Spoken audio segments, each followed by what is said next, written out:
everyone, it's Maria from Creative Grids. Today I've got this cute little rectangle to share with you.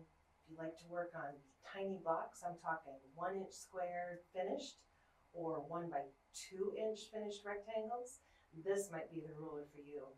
Our rulers are made in the USA with high quality acrylic and precision measurements. You'll be so pleased with the accuracy of cutting and trimming with this little ruler. Now, let's take a look at some of the things this ruler can do. Take a look at these half square triangles. I started with 2 inch squares. I like to do color and white because I think it shows them off really nicely. I drew a line on the back of the white, and now I'm going to stitch on either side of the line and cut those apart, just like that.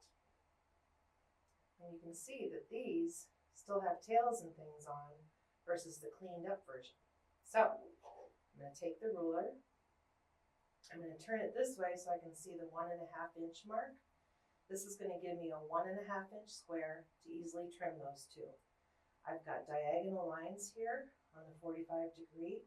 I'm going to line one of those up with the seam on my block, just like that. I can easily see that my 1.5 inch is on top of the fabric, so I can trim this side and then flip around and trim again.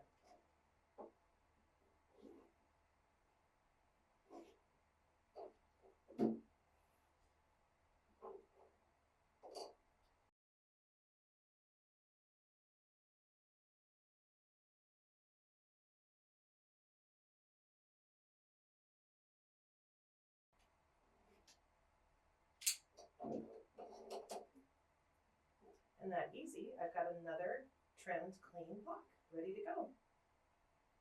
These cute little hourglass blocks were a cinch to put together. Start with some 2.5 inch squares. I'm going to draw a diagonal line again and stitch on either side. You see back here my stitching lines. Should have used something darker so you can see it on top of the white fabric, but that's okay. Cut them apart, press them,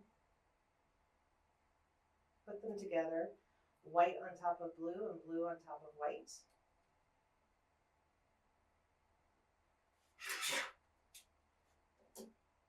Draw another line corner to corner.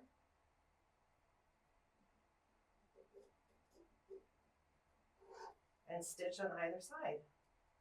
When you're done, when you cut those apart, look what you get. Some hourglasses. So they're going to have tails and be a little bit too big. This is where the 45 degree lines that crisscross each other in the middle there come in handy because I can line those up on my block. One set going this way, one set going that way. And our lovely grip allows me to do this to get into position before it sticks. A little bit of pressure. And it should stay right there while I trim.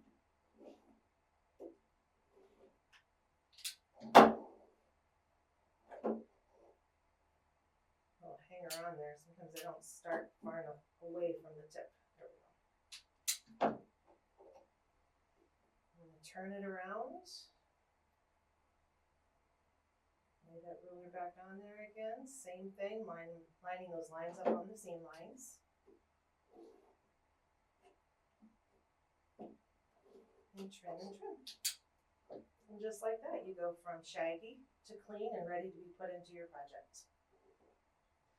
Flying geese are also fun with this little ruler. I made these with the 4 at a time method. There's so many charts out there for flying geese done like this. For these samples, I started with a 3.25 inch square of colored and 4 1 7/8 inch squares for the wings. When I get them all put together, they're going to look something like this once I cut them apart.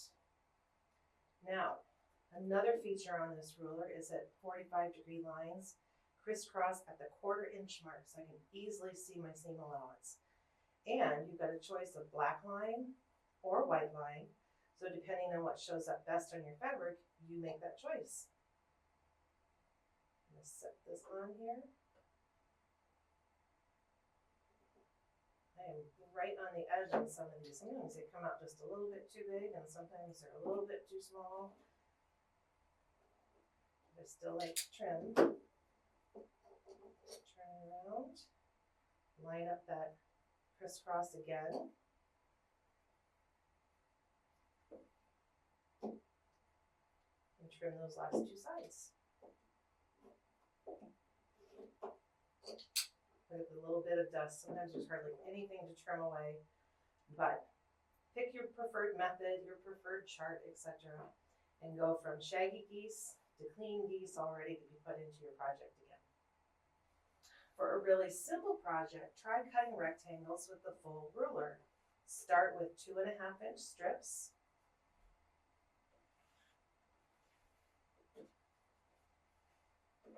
These were cut from scraps. Use up your extra little pieces from projects, whatever you've got sitting around. I'm going to put them right sides together. Wait, it's sometimes hard to tell. I think I got that right. I like to use the lines on the mat to make sure I'm square with everything.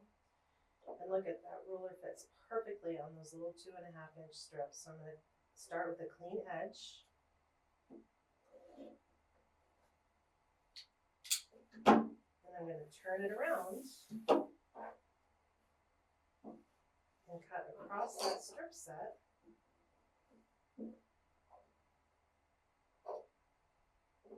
And I'm using the ruler as my guide now.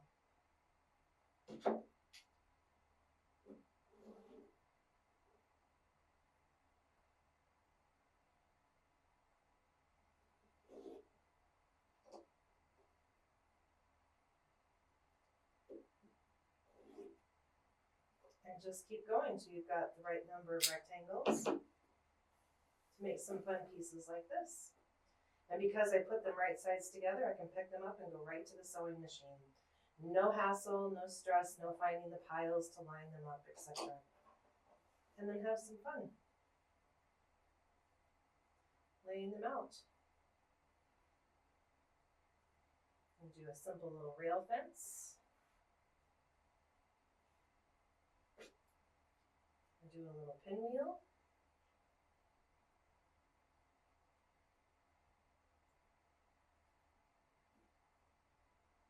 Or any combination of those simple blocks that are in quilts, that have been in quilts for years.